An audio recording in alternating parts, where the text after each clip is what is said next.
You know, I'm really tired of doing intros. I hate introducing every videos. Hey guys, how's it going? It's Quith here today, but it's just really annoying. Let's just get right to a video. Today we are going over all of my tattoos and piercings, what they cost, when I got them roughly, and what they mean to me, or what the symbolism is behind them in general, not just a personal meaning. And to start off, I guess we'll do piercings because I have less piercings than I do tattoos, and they're easier to explain. I do apologize for the kind of camera quality. I'm just recording off my webcam because my DSLR is not charged. And also, I don't have a very good memory card to record. Anyway, my memory card is like a really cheap SanDisk, so the quality kind of compresses like shit anyway. So let's get right into piercings. Let's start off with, I guess my first piercings I got were my ears. Try to get close for you guys here. Hello. My ears, I do have these two done right here. And I want to say these two earrings right here are probably, I want to say 14 to 16 gauge. The rings that I have in my ear right now were originally in my eyebrow, which I got that pierced like 6 to 7 years ago, so I don't entirely remember what the gauge is, and I know less about piercings than I do about tattoos. So when it comes to remembering what a gauge is, the gauge size, I don't have a lot of information about that. I just know, oh yeah, that's what that is, I guess.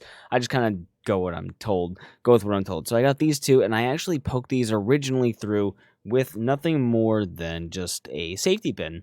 And I did that one, I did myself, the bottom one, then the top one I had my sister do at a point. Actually, I have a video on the channel somewhere about her actually doing that. And yeah, and then the same thing with my left ear. My left ear, I gotta keep to the mic. I don't have anything special in this one. It's just some random just clip earring. It's nothing special. But yeah, so I got these done back when I was probably, I want to say 16 or 17. And for context, I'm 27 now.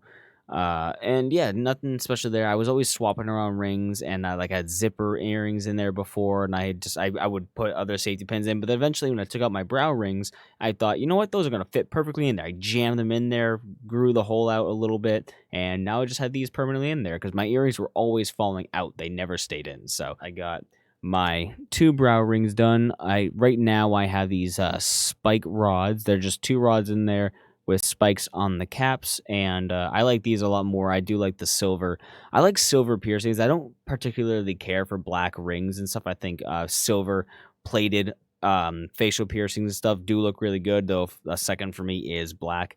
And I got these done, like I said, 6 or 7 years ago. And as far as pain, I did get these professionally done. And it wasn't honestly that bad. The worst part about it was the location for the healing after, considering I had to obviously clean them out with like other saline solutions and whatnot. And it's obviously right over my eye, so it was just kind of a big pain in the butt. Super sensitive. This is before I wore glasses, so I'd have to worry about that. But if it was during the summertime and I wore sunglasses, whatever have you, these two rings would always, I don't know how you can hear it, but they'd always clack on my brow, or whenever I wore sunglasses, they would clack against the frame of the sunglasses, which is always kind of hilarious. I'd be walking out here, clink, clink, clink, and if it was quiet enough, I was walking with somebody like Sam or whatever have you, they'd be like, "What's that sound?" I'd be like, "It's my eyebrows," and they're always kind of clinking along, so it was really funny. But I do like these spikes in here now. I think those are way cooler. My most recent one right here is my septum, which I got done at a 12. Even though it doesn't look like it, it's just because it's a thinner spike. We're going to go ahead and get a little closer right here. It's a 12, and I do like it. I like it a lot. And I'm actually thinking about getting some lip rings done, but I'm not quite sure yet if I was going to get one or just two. If I was going to get 2 snake bites or just 1 snake bite in the side, I'm not sure. But I do want to get another piercing soon because they're easier to take care of and less expensive than tattoos. Even though I'm dying for tattoos, I just don't have the expendable income right now to do that. So that should conclude all of my piercings. So then moving, of course, to tattoos, I guess we're going to start with my hands. Let me put my glasses back on. We're going to go with my hands right here. I have my knuckles done, and yeah, I know it looks kind of goofy when I only have my finger knuckles done. I do plan on getting tattoos on the front, on the top knuckles, or I guess, would those be the bottom knuckles or the top knuckles? I guess it depends on orientation, right? And I do plan on getting a tattoo right here on this hand, probably on this hand too. Going over what each one of these means, for me, it's all about balance, and I'm going to lower the webcam here. For me, it's all about balance. So we have on the right finger, we have all the negative attributes. On the left hand, we have all the positive attributes.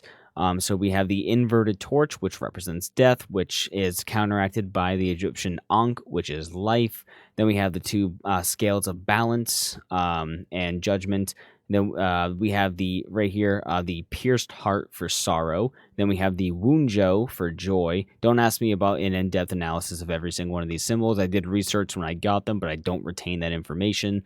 So then over here we have obviously the evil side of yin and yang over here. And then for my thumbs, which are the hardest to show, we have the broken link, like a broken chain link for weakness. And then the Buddhist lotus, I believe, for strength. Those are all my finger tattoos right there. Moving over to the arm, we have 2D from the gorillas. This is all gorilla stuff here. We have Noodle from the gorillas. We have Noodle's fox mask. And then we have the windmill right there. That's it for the tattoos in that arm. Moving over here, we have Kenshin Himura from Rurouni Kenshin. We have my the anima and needle, sewing needle with a string from my book series. We have I Am Enough to remind me, well, I'm enough, you know. Here we have no nipple, don't worry. Skull tattoo that my friend Justin did, which was actually the most painful tattoo I ever got. All the pain receptors coagulated directly on the tip of my nipple. That was awful. That was the only tattoo I've ever had to take a break during. Oh, sorry, I wasn't going over prices. These only took probably an hour, if less than that, maybe 40 minutes. It probably cost me $140, maybe even less, maybe like 120. Then I think I tipped like 30 or something like that. Each one of these tattoos, let's see, this is 140, 140. That one probably, I think that one was tacked on when I got this tattoo. So both of those together is probably about 160. Underneath this one, I actually have a Black Veil Bride's tattoo, which you can't really see. It was my first tattoo ever, which I got covered up with the windmill.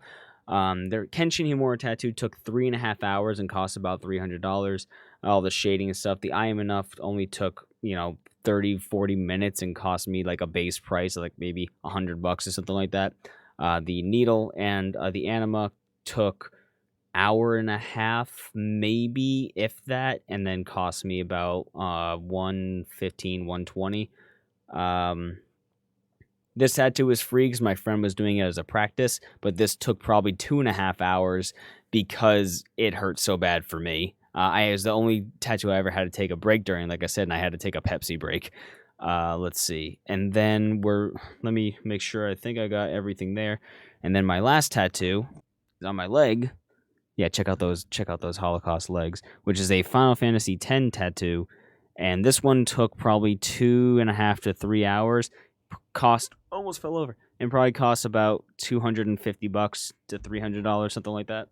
I think that's all my tattoos. And then when it came to the piercing prices, my septum piercing was by far the worst. Whereas this was like the worst when it came to healing, because it just took forever to heal, and the position of it. And this one probably cost me $150. It was like $50 per ring, and then $50 for the piercing itself. The septum cost me probably, I think, $80, maybe. And this one sucked because my skin closes tight like immediately during any kind of piercing. So like he had to try to force it through. It got stuck halfway through. He had to force it again, and then trying to get the ring to follow the needle. The hole closed up in that like millimeter gap between the ring and the needle coming in and out. It like closed up immediately. So he had to force the ring through the hole that he was trying to make. So my hole, it was like that. It was like a sphincter. So that sucked. I was drinking blood. It wasn't even that painful. It was just kind of like. Because he was just like, he's like and trying to pop it through my face. I'm like, this is amazing. It's like I'm at the fucking dentist getting a tooth pulled.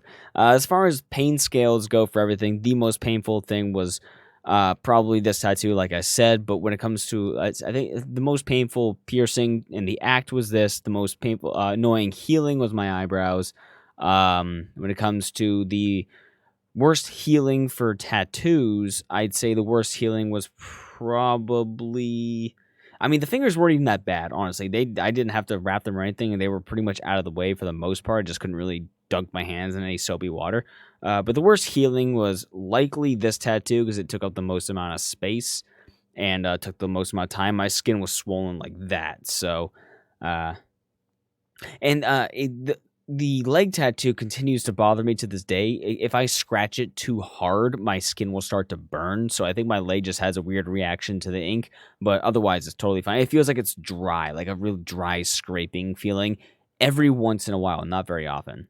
So yeah, as far as when it comes to future tattoos and piercings, like I said, I kind of want to get snake bites or have something on my lip or whatever have you. Even maybe add another brow ring to complete the 3 that I was originally going for, but I couldn't afford 3 at the time.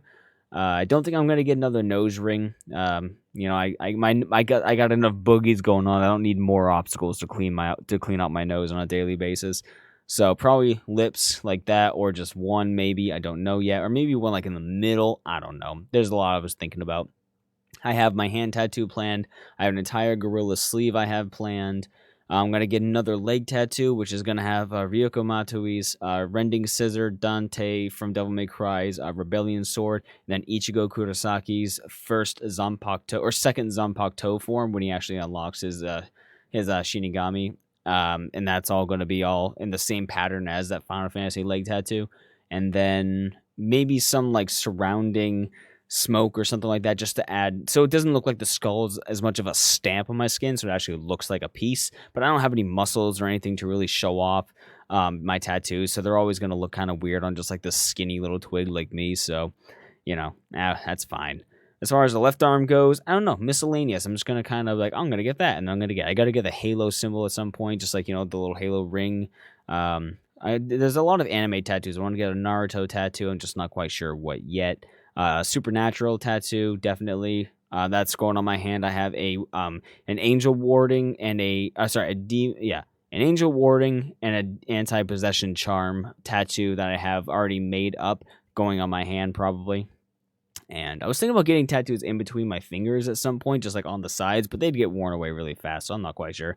Anyways, I think that's really it. If you guys have any other questions, make sure you ask me down below, and I will see you in the next video. Later.